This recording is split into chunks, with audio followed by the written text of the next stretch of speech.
सुबह का समय था। हरियारपुर गांव के बाजार में रौनक लगी हुई थी। लोग इधर उधर आ जा रहे थे। दुकानों पर चहल पहल थी। जग्गू हलवाई अपनी दुकान पर बैठा हुआ गरम गरम जलेबी तल रहा था। कढ़ाई में चाशनी उबल रही थी।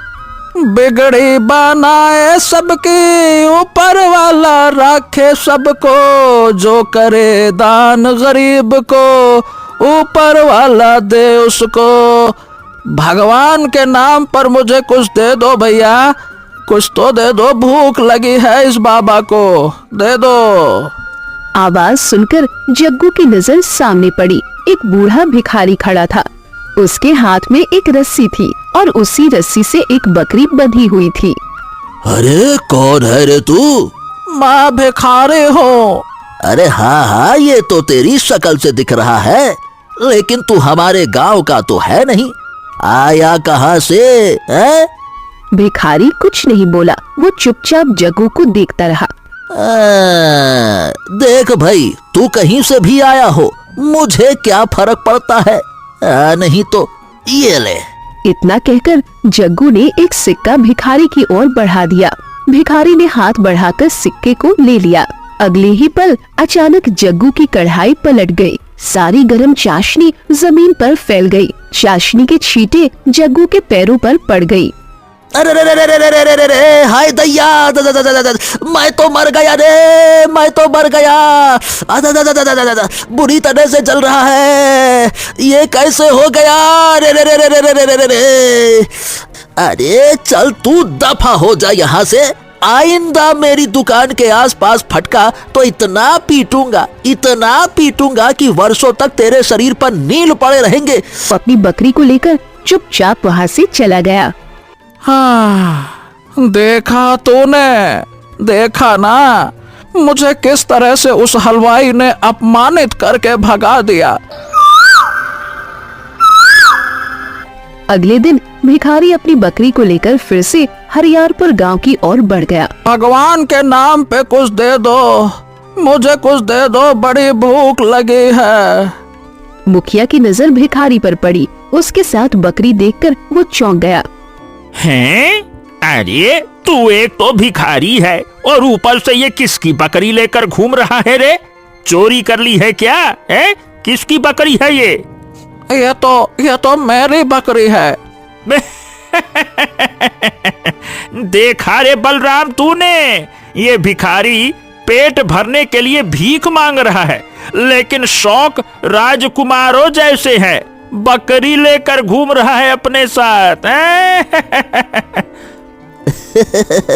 अरे मुखिया जी, कल ही इस भिखारी को जग्गू हलवाई ने धक्के देकर बाहर निकाला था। अरे बड़ा मनहूस है ये।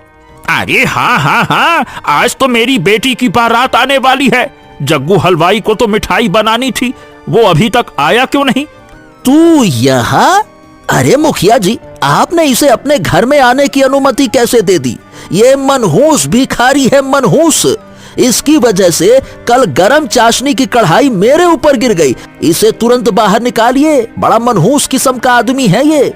अरे नहीं नहीं नहीं रे जग्गू, जरूर तुझे कोई गलत फहमी हुई है। अरे इसमें बेचारे इस भिखारी का क्या दोष? क्या इसने कढ़ाई अपने हाथ से पलटाई थी क्या? भिखारी मुखिया की बताई हुई जगह पर बैठ गया। देखा, आज तो मेरी किस्मत खुल गई।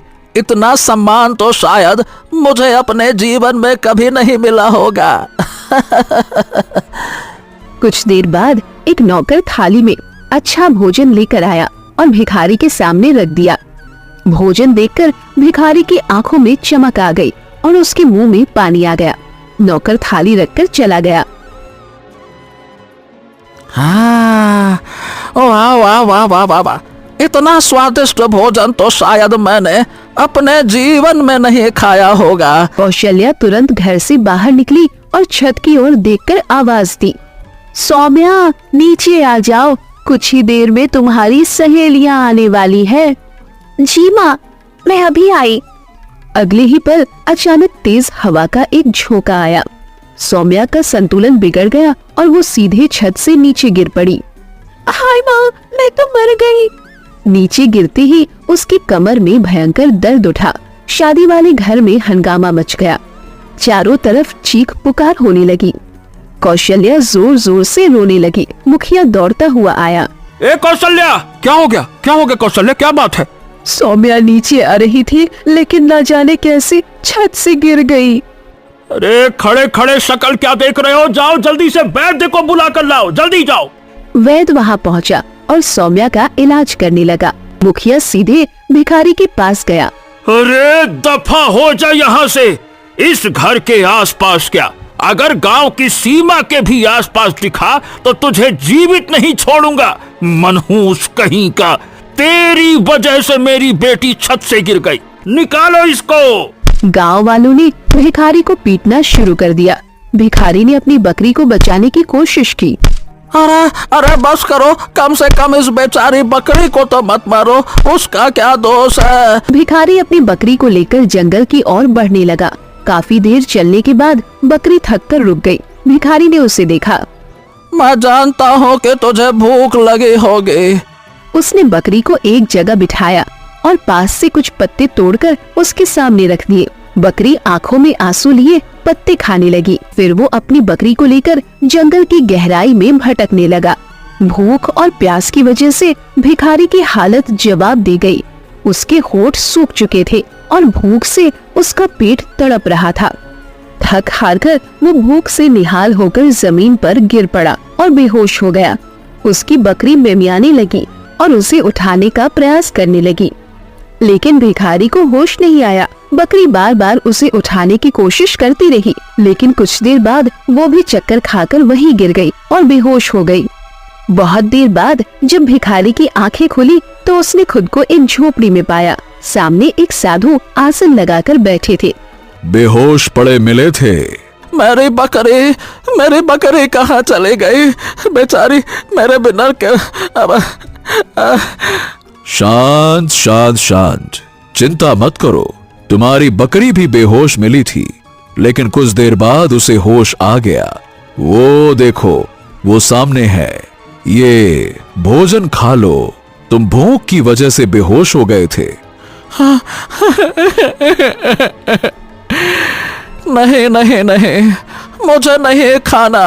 मैं जानता हूँ कि अभी आप मुझे प्रेम से खाना खिला रहे हैं, लेकिन बाद में मुझे अपमानित करके अपनी झोपड़ी से बाहर निकाल देंगे। तुम्हें एक झोपड़ी नजर आएगी। उस झोपड़ी के अंदर एक बूढ़ी औरत रहती है। वो बूढ़ी औरत तुमसे जो काम करने को कहे, तुम्हें वो काम करना होगा।